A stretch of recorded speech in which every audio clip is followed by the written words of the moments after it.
My mom took my sister on the luxury cruise and told me, "This crowd isn't for you."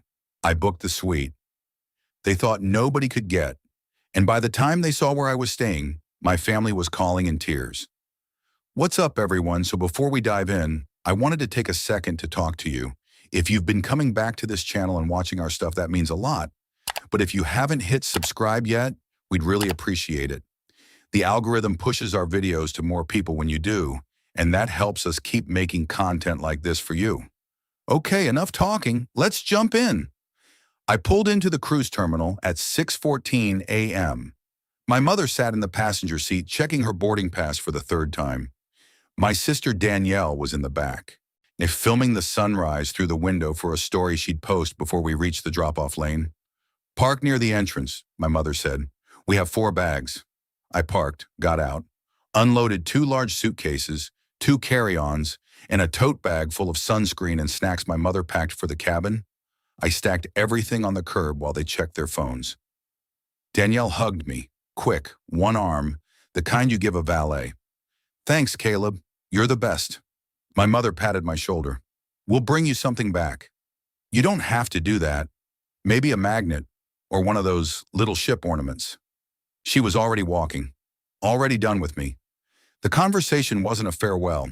It was a receipt, service rendered, tip offered, transaction complete.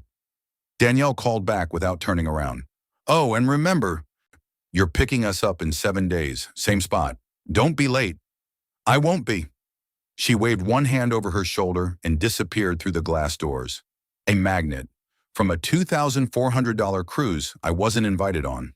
"Thanks, Mom." They rolled their matching luggage toward the terminal entrance. I watched them go.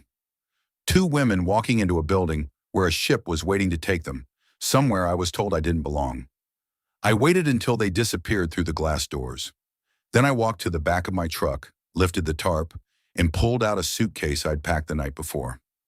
I locked the truck, walked to the east parking lot, through a different entrance, past a different counter, up a different gangway. Suite 1201, Deck 12, Presidential. The booking confirmation had been sitting in my email since March 19th. My mother booked cabin 4B on April 3rd. I was on this ship before they were. Not by hours, by weeks. They thought I was driving home. I was checking into the best room on the boat. The door opened to a room that answered every question my mother had ever asked about me with a single key card.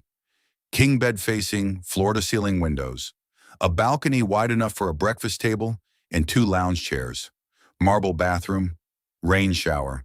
A bottle of champagne on ice with a card that said, "Welcome aboard, Mr. Carter."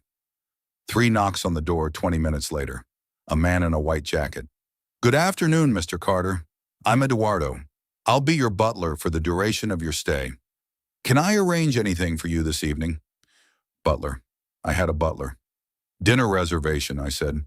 "Whatever's best. The chef's table is available tonight. 6 courses. Shall I book it?" "Please." Eduardo paused at the door. "If I may ask, Mr. Carter, is this your first cruise?" "First one. And you chose the presidential suite for your first voyage? Seemed like a good place to start." Eduardo allowed himself a small smile. "Most first-time guests start in a standard cabin and work their way up over years. You skipped about 15 trips." "I'm efficient." "Clearly." He adjusted the champagne bucket by a 1/4 inch and left. I stood at the balcony railing and watched the coastline pull away. The ship's horn sounded. We were moving. 3 weeks before boarding, my mother had mentioned the suite at Sunday dinner. She'd been calling the cruise line trying to upgrade from the interior cabin. "They won't budge," she said, stabbing a piece of chicken. "Somebody booked the presidential suite months ago. 1 person. The whole suite. Do you know what that costs?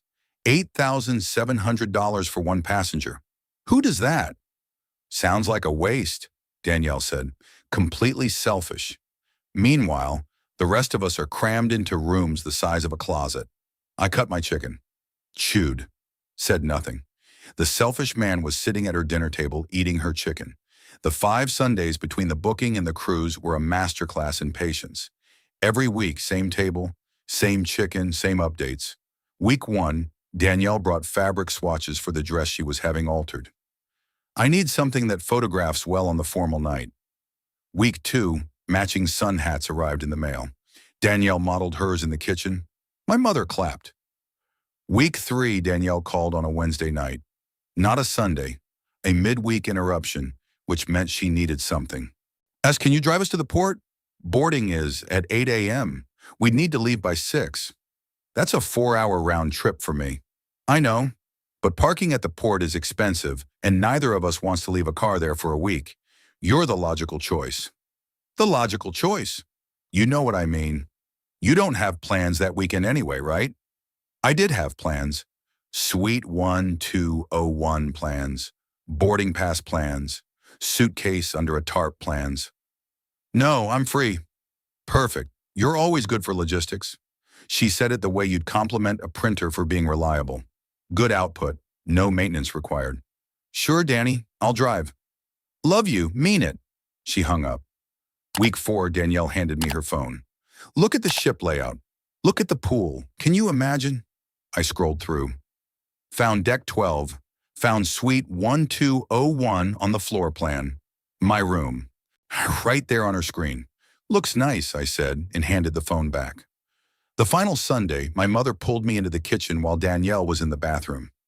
6 weeks ago, my mother sat at her kitchen table, slicing a lemon, and told me this cruise wasn't for someone like me. This crowd isn't for you, Caleb. She used my full name. She only does that when she's handing down a ruling. What do you mean, I'd asked. Bryce's family will be there. The Circle ladies, their husbands. It's a certain atmosphere. You'd be uncomfortable. I wouldn't be uncomfortable. Caleb, you don't even own a sport coat. Danielle laughed through her nose. A small sound, loud enough. I'd gone home that night and booked the presidential suite. $8,700. 7 nights. Butler service. Captain's table access. Priority everything. Gosh, then I bought a sport coat the next morning. Navy blue, Italian wool. $340 at a shop downtown I'd never been inside before. The woman at the register said it fit like it was made for me. I told her I was saving it for a specific dinner. I make $112,000 a year managing supply chains for a freight company. My family doesn't know that number because nobody in my family has ever asked what I earn. My mother thinks I do something with trucks. Danielle once described my job to her fiancé's parents as warehouse stuff. Neither of them has ever seen my apartment, my savings balance, or the inside of my closet. They see the work boots and the Tacoma, and they file me under a category that makes them comfortable. The category is Caleb drives, Caleb carries, Caleb handles logistics. I ate 6 courses alone at the chef's table. 6 courses. Wish wine with each one. The sommelier explained pairings I understood about half of. The food was better than anything I'd eaten in my life, and the only person who knew I was here was Eduardo. Before dinner, I went to the pool. Upper deck. Reserved section for suite guests. A rope and a small sign, priority seating. I sat down. Ordered a drink from a waiter who appeared in under a minute. 2 lounge chairs away, 3 women were talking, Circle ladies. I recognized the type from my mother's Facebook photos. Matching cover-ups. Champagne before 4 p.m. Patricia's cabin is adorable, one of them said. Cozy. Cozy means small, the second one said. They laughed. She tried to upgrade, you know. For weeks, the suite was taken. Who has it? Some man, traveling alone. Can you imagine? I sipped my drink and looked at the ocean. Some man, who traveling alone. 10 feet from 3 women who had no idea they were describing him. After dinner, I walked the upper deck. Clear sky. Stars I couldn't see from the city. The pool was empty. The bar was quiet. I leaned on the railing and took a photo. My balcony in the background, the ocean in front, deck lights reflecting off the water. At the bar, a couple from Texas struck up a conversation. Mid-40s, matching polo shirts. You here with family? The husband asked. Solo. In the presidential suite? His wife's eyes went wide. We tried to book that room. The wait list was 4 people deep. I booked early. Smart man. He raised his glass. You look like a guy who plans ahead. I clinked his glass. He had no idea. I posted it on Instagram after. No caption, no tag, just the photo. I went back to the suite. It stood in the middle of the room, king bed behind me, ocean ahead.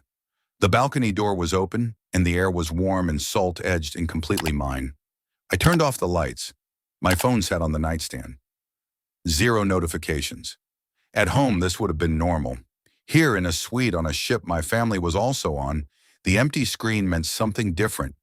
They weren't checking on me because they believed I was 2 hours away, alone, in an apartment they'd never visited. I set an alarm for 7 a.m. and closed my eyes. That photo would land in Danielle's world in about 18 hours. But I didn't post it for her. I posted it because the view was mine and I wanted to remember it. Danielle posted first, 10 a.m. A selfie from the pool deck, arm around our mother, matching sun hats, cocktails. Mother-daughter cruise. This is what we deserve. 42 likes by lunch. I was in the spa when my phone buzzed. A text from my buddy Andre. Bro, are you on a cruise ship right now? Yeah. Your sister just posted from the same ship. I know. She know you're there? Not yet. 3 laughing emojis. Then, you're insane. Does your mom know? She's about to. How? Instagram is a small world. Brother. Long pause. Call me when she finds out. I want to hear this in real time. The timing worked out on its own. Danielle's college friend Megan saw my balcony photo that morning. Then she saw Danielle's pool deck post. Same ship name on the geotag. Megan DM'd Danielle at 1:47 p.m. Wait, is your brother on the same cruise? He just posted a sweet photo. That balcony is insane. Danielle screenshot my photo, sent it to my mother. My mother called me at 1:48 p.m., 1 minute after the screenshot. I was on my balcony drinking an espresso Eduardo had brought me 10 minutes earlier. I watched the phone ring. Mom, I set it on the table and let the ocean answer for me.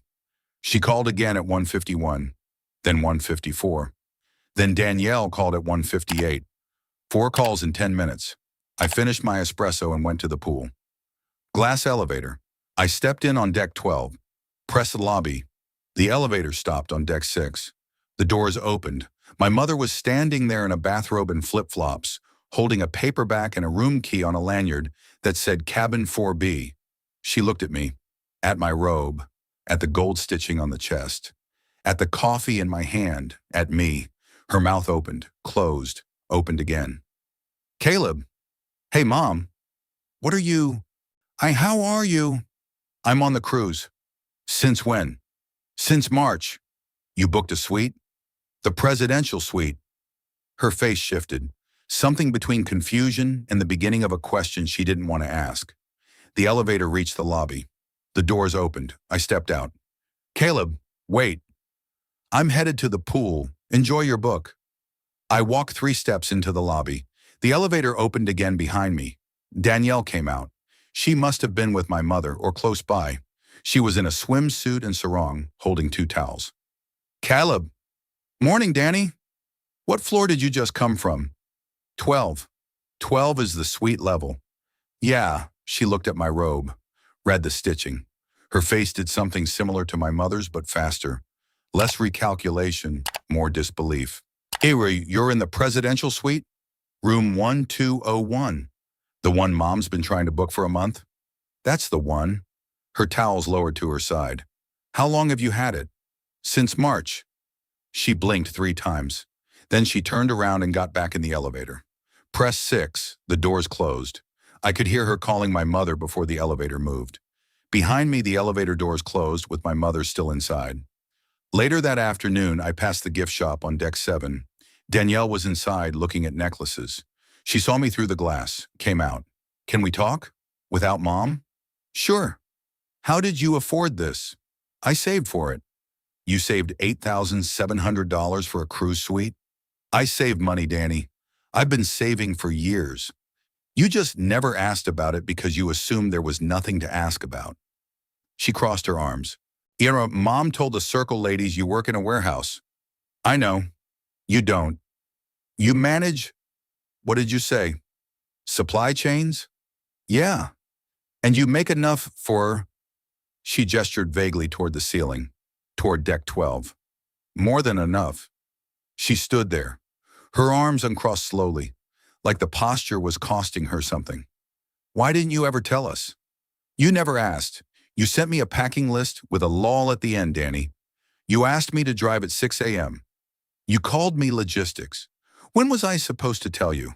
Between loading your suitcases and driving home. She didn't answer. I walked past her toward the elevator. She stayed in front of the gift shop, holding a necklace she forgot to put down. Patricia found me at the infinity pool on deck 10. I was in a lounge chair with a book and a drink Eduardo had ordered sent poolside. She walked up in a cover-up and sandals and sat on the edge of the chair next to mine without asking. We need to talk about this. About what? About this. This stunt. This whole thing you're doing. I'm reading. You know what I mean. Booking this room. Being here. On our trip. Your trip? Yes, our trip. Mine and Danielle's. You weren't supposed to be here. You told me I didn't belong here. You didn't say I couldn't book my own room. I said this crowd wasn't for you. And I disagreed. She leaned forward. Her voice dropped. You did this to humiliate me. I took off my sunglasses. Looked at her. I booked this suite 2 weeks before you booked your cabin, Mom. 2 weeks. I saw the ship listing online. I liked the room, and I booked it. Then you told me I didn't belong. I just didn't correct you. She stared at me. What, you've had this plan for 2 months? I've had a reservation for 2 months. The plan was to take a vacation. You made it personal when you told me I wasn't good enough for the ship I was already booked on. She stood up. Bryce's parents are here. The circle is here. Everyone is going to talk about this. About what? That your son is on a cruise? That my son booked the room I spent 3 weeks trying to get. 3 weeks. She'd been calling the cruise line trying to get into my room.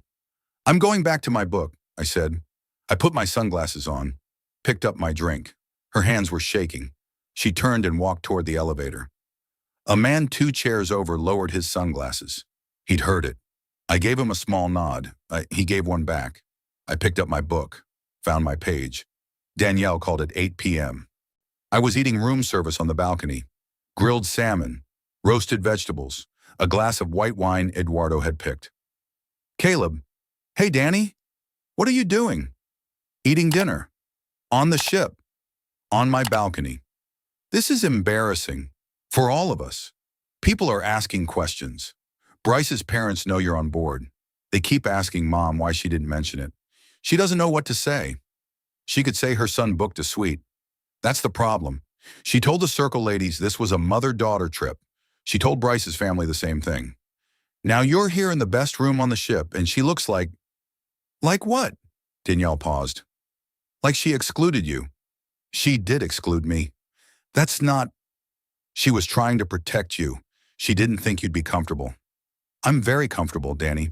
Hey, the salmon is excellent. She hung up. I finished the salmon. The captain's dinner seating chart went up at 5 p.m. on a gold board near the main dining room entrance. Table 1. Presidential suite guests, the captain and the first officer. 1 civilian name, Caleb Carter. Table 14, Patricia Carter, Danielle Carter, and 4 passengers from deck 7. I didn't see the chart first. Eduardo mentioned it while pressing my sport coat. You're at table 1 tonight, Mr. Carter.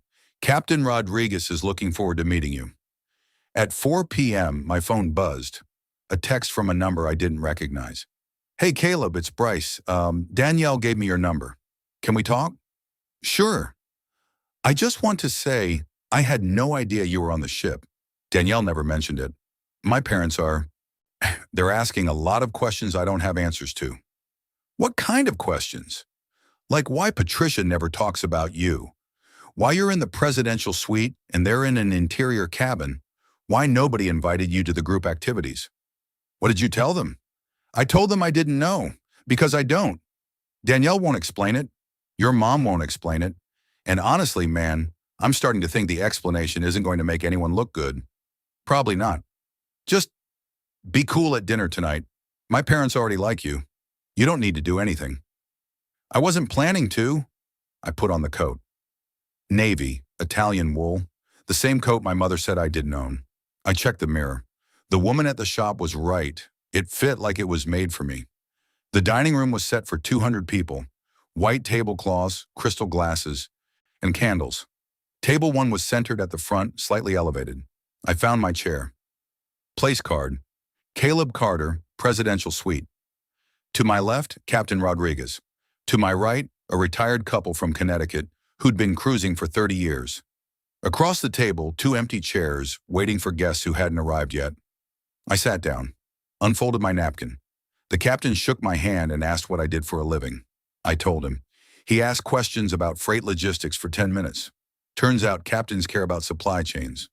We talked about port operations and cargo routing, and the conversation was the most natural one I'd had in months. The first course arrived, seared scallops with citrus foam. Captain Rodriguez asked me how freight routes adapt to weather patterns. The retired couple from Connecticut asked about the craziest shipment I'd ever managed. I told them about a time we rerouted 40 containers through 3 ports in 2 days because of a hurricane. The wife said, "That's more exciting than my nephew's law stories." Everyone laughed. 4 tables away, my mother was sitting between 2 strangers, facing my direction. I didn't look at her. I didn't need to. I could feel the angle of her attention, the way you can feel someone watching you across a room when the room is quiet enough. Then the captain stood up, tapped his glass. The dining room went still. "Good evening, everyone. Welcome to Captain's Dinner Night. I'd like to thank our Presidential Suite guest, Mr. Caleb Carter, for joining us at Table 1 this evening." Applause, polite, ship standard. But 200 people looked at me for 3 seconds, including my mother, including Danielle, including Bryce's parents at Table 6. I raised my glass slightly, held it for 2 seconds. The applause faded. I set the glass down. At Table 14, my mother's napkin was in her lap, but her hands were on the table, pressing flat against the cloth the way you press your hands against something when the floor shifts. Danielle was staring at her plate. Bryce, at Table 6 with his parents, was looking between me and Danielle with an expression I couldn't read from 4 tables away, but could guess. Confusion. The slow dawning of a question he'd never thought to ask. Why didn't I know about this guy? Dinner started. First course arrived. My mother didn't pick up her fork for a full minute. After dinner, the cocktail reception. An open bar in the atrium with a piano player and warm lighting. I was standing near the windows with a glass of scotch when a couple approached me. Mid-60s, well-dressed. The man extended his hand. "Caleb, I'm Richard Whitfield. This is my wife, Joanne. We're Bryce's parents. Nice to meet you both." We didn't realize Patricia's son was on board. She didn't mention it at all, and then the captain introduces you from the Presidential Suite. Richard laughed. "That's quite an entrance. It wasn't planned that way. What do you do, Caleb?"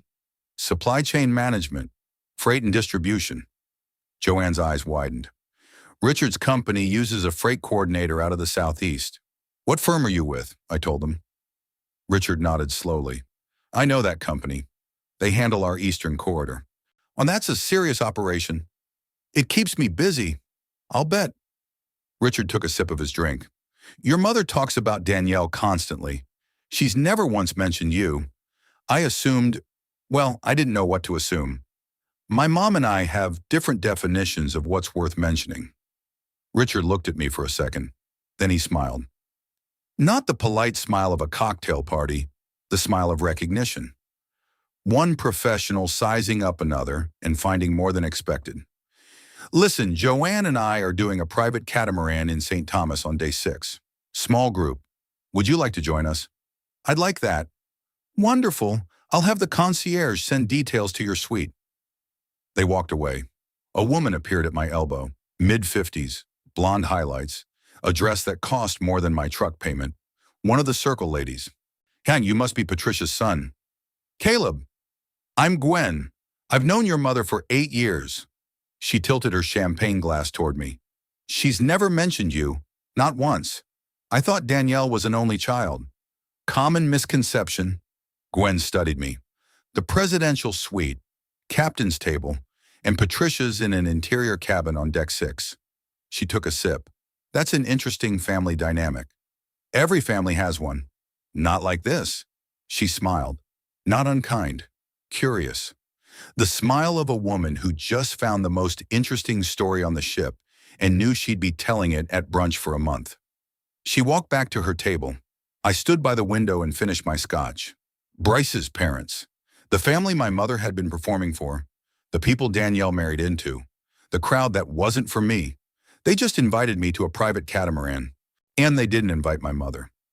Morning, a text from my mother. Long. I could see the paragraph preview on my lock screen before I opened it. Caleb, I never said you weren't welcome on this ship.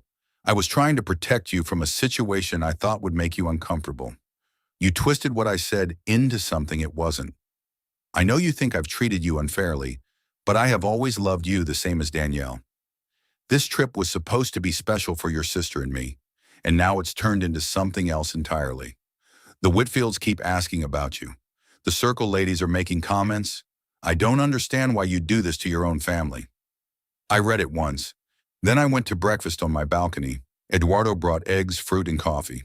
The ocean was flat. The sky was clear. I ate my eggs and didn't reply. And that morning, Eduardo mentioned something while setting up my breakfast.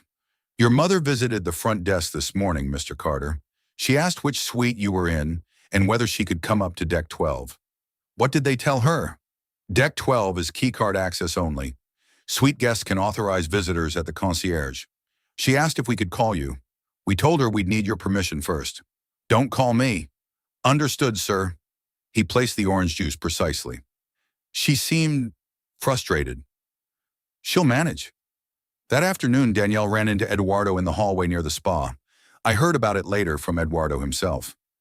A young woman approached me, Mr. Carter. She asked if I was your butler. What did you say? I said yes. She asked how you were being treated. I told her the presidential suite includes personalized service, priority dining, shore excursion coordination, and 24-hour availability. How did she take that? She asked how much the suite costs per night. I told her. She didn't ask any more questions. Later that afternoon, I was walking past the Deck 8 lounge when I heard them through an open door. My mother and Danielle. They didn't see me. This is your fault, my mother said. You told him about the cruise. You sent him that packing list. I sent it as a joke, Mom. A joke. And now he's in the suite and Richard Whitfield is asking me why I hide my own son. Do you understand how that looks? Do you understand what Gwen is saying to everyone? What is she saying? She told Barbara that I'm embarrassed by my own child, that I left him at home while I took a cruise, that he booked a room I couldn't get. I mean, but isn't that basically what happened? That is not what happened. I was protecting him. He wouldn't have fit in with this group. Mom, he just had dinner with the captain and charmed Bryce's parents. He fits in better than we do. Silence. I kept walking. She called that evening. I was at a jazz bar on Deck 11 with a glass of bourbon and no agenda. The phone buzzed. Mom. I let it ring through. The voicemail was 43 seconds. Her voice was different from the text. The text was managed. The voicemail was not. Caleb, it's Mom. Joanne Whitfield asked me today why I never talk about you. In front of 3 of the Circle ladies. I didn't know what to say. I told her you were busy. She said you're going on their catamaran tomorrow, and she said you seemed impressive. That's the word she used. I know, impressive. Her voice cracked. Why couldn't you just let us have this? Why did you have to come here and make everything about you? The voicemail ended. Eduardo appeared. He worked the jazz bar in the evenings. He set a small plate of olives next to my bourbon without being asked. Everything all right, Mr. Carter? Family stuff. Ah. He arranged the plate. In my experience, family on a ship is either the best thing or the worst thing. No middle ground. Which one is this? Eduardo looked at me. A small professional smile. You're in the presidential suite drinking bourbon alone at a jazz bar. I think you already know. I laughed. First real laugh in 3 days. Eduardo refilled the olives and moved to the next guest. I put the phone on the bar. The jazz trio was playing something slow. I listened to the trumpet for a while. Then I ordered another bourbon and watched the stars through the window. St. Thomas. Private dock. Richard and Joanne's catamaran charter. A 40-foot boat with a captain, a cooler of drinks, and snorkeling gear. 8 passengers. Richard, Joanne, 2 of their friends, a couple from the Circle, and me. Nobody mentioned my mother. Nobody mentioned Danielle. Nobody asked why I was here instead of them. Richard introduced me to his friends as Caleb Carter, Logistics, runs freight operations on the Eastern Seaboard. Not Patricia's son, not Danielle's brother. My name and my work and nothing else. On the boat, Joanne sat next to me while Richard was at the bow talking to the captain. Can I ask you something personal, Caleb? Sure. Why doesn't your mother talk about you? I looked at the water, and clear enough to see the bottom 20 feet down. She doesn't know what to say about me. My sister married into your family. That's a story my mom likes to tell. I manage freight routes. That's a story she doesn't know how to sell. Joanne nodded slowly. Richard manages people for a living. He told me last night that you're sharper than half the directors at his company. That's generous. Richard doesn't do generous. He does accurate. We snorkeled a reef, ate lunch on the boat, drank cold beer in the sun. Richard asked me about port efficiency, and I told him things that made him pull out his phone and take notes. Joanne said she'd love to have me at their house for dinner sometime. Their friends were warm, easy, normal. The kind of people my mother spent years trying to impress by curating a family image that didn't include me. I spent 6 hours with the crowd I was told wasn't for me. Richard took notes when I talked about port logistics. Joanne said she'd love to have me over sometime. Nobody mentioned my mother. Nobody asked why I was there instead of her. They didn't seem to agree. Back on the ship, showered, clean clothes. I ordered room service and ate on the balcony. The sun was going down over the harbor. St. Thomas glowed orange and pink. Eduardo brought dessert without being asked. Chocolate mousse. My phone had 11 texts from Danielle and a notification that 6 people had commented on her cruise posts. I checked the comments first. Under her mother-daughter cruise photo, wait, your brother's on the same ship in the presidential suite? Why isn't he in your pics? Girl, did you leave your brother at home and he showed up in the penthouse? The legend. Your mom told Gwen he does something with trucks? He's at the captain's table, though. Danielle's carefully curated feed had cracked. The comments were writing a different story than the one she posted. Her highlight reel just got fact-checked by the ship. I scrolled through them without opening most. Mom found out about the catamaran. She's in the cabin crying. Richard Whitfield keeps asking about you. She won't come out of the room. Caleb, this has gone far enough. Bryce asked me why you were at the captain's table and we weren't. I didn't have an answer. Gwen told the whole circle. Everyone knows. 20 minutes later, a knock on my door. Not Eduardo's 3 soft taps. Louder, sharper. I opened it. Danielle, still in her shore excursion clothes, sand on her sandals. Her eyes were red. What, you went on their catamaran? They invited me. They didn't invite us. I noticed. Do you understand what this looks like? Bryce's parents are spending more time with you than with their future daughter-in-law's family. Mom has been in the cabin since noon. She won't come to dinner. That's her choice. No, Caleb, that's your doing. You came on this ship and you took everything. I booked a room, Danny. I ate meals. I talked to people who talked to me first. If that counts as taking everything, maybe the everything was never that solid. She stared at me. Her chin was trembling, not from sadness, from the specific frustration of someone whose script has been rewritten by an actor they forgot to cast. What do you want from us? Nothing? That's the part you keep missing. I don't want anything from you. I wanted a cruise. And I got one. She turned and walked toward the elevator. Her sandals left small sandy prints on the carpet. Eduardo would clean them in the morning. He was good at cleaning up things other people left behind. So was I. Until this week, I closed the phone, ate the mousse, watched the harbor lights come on one at a time. Tomorrow was day 7, disembarkation. Time to go home. Day 7, last morning. Eduardo brought breakfast at 7 a.m. without being asked. He'd learned my schedule by day 3. Eggs, fruit, black coffee, no sugar. Will you miss the ocean, Mr. Carter? I'll miss the breakfast. And the family situation? How did that resolve? It didn't. Eduardo placed the napkin. In 7 years on the ship, I've seen many families. The ones who traveled together in separate rooms are never the interesting ones. The interesting ones are the families who didn't know they were on the same ship. He paused. You were the most interesting guest I've had this year. Is that a compliment? It's an observation. I packed my suitcase. Eduardo helped with the garment bag. The sport coat was inside, folded carefully in tissue paper. He shook my hand at the door. It was a pleasure, Mr. Carter. Thanks, Eduardo, for everything. You're welcome back anytime, sir. I walked through the ship for the last time, down from deck 12 to the gangway, past the lobby, past the front desk, past the gold board where the seating chart had been posted 3 nights ago. Someone had already taken it down.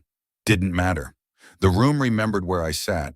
The terminal was crowded, passengers rolling luggage toward the parking lot, families reuniting, drivers holding signs. My mother and Danielle were standing at the curb near the pickup zone, 4 suitcases between them. They were waiting for their ride. Their ride was me. I was supposed to pick them up. That was the plan they made 6 weeks ago when they told me to drive. They saw me at the same time, walking down the terminal ramp, suitcase rolling behind me, tan, rested, the sport coat folded over my arm. My mother saw the suitcase first, then the tan, then my face. Caleb, she called. I didn't stop, didn't speed up, kept walking toward the east parking lot where my truck had been sitting for 7 days. Same pace I'd use walking to the mailbox. Same pace I'd use walking away from anything that wasn't mine anymore. Caleb, please, her voice carried across the terminal. A few passengers turned to look. Honor a family drama unfolding in a cruise port on a Tuesday morning. Nothing they hadn't seen before. Nothing they'd remember by lunch. I reached my truck, loaded the suitcase in the bed. Same spot where it had been hidden under a tarp 7 days ago. I opened the driver's door and looked back at the terminal one more time. My mother was on her phone, calling someone, a taxi probably, or a rideshare, or one of the Circle ladies whose opinion of her had been shrinking all week. Danielle was sitting on a suitcase, arms crossed, staring at the ground. 7 days ago, I stood in this parking lot and watched them roll matching luggage into a building without looking back. Now I was standing in the same parking lot watching them wait for a ride that wasn't coming. The geometry was different. The distance was the same. I got in my truck, started the engine, pulled out of the east lot and merged onto the access road toward the highway. In the rearview mirror, the cruise terminal shrank. The ship's smokestack was still visible above the roof of the building. Somewhere near the curb, 2 women with matching luggage were calling a taxi. The highway was open. The drive home was 2 hours. I turned on the radio, found a station playing something with a horn section, drove with the windows down. The sport coat sat on the passenger seat. The key card was in the cup holder. Suite 1201. My phone buzzed somewhere around mile 40. I glanced at the screen. Danielle. I let it ring. 5 minutes later, a text. We got an Uber, $87, thanks for nothing. I turned the radio up. The horn section carried me through the next 60 miles. The sun was warm through the windshield, and the highway was empty ahead. 7 nights, 1 key card, a sport coat on the passenger seat that answered a question my mother asked 6 weeks ago in a kitchen where she decided who I was without checking. She checked now. Too late.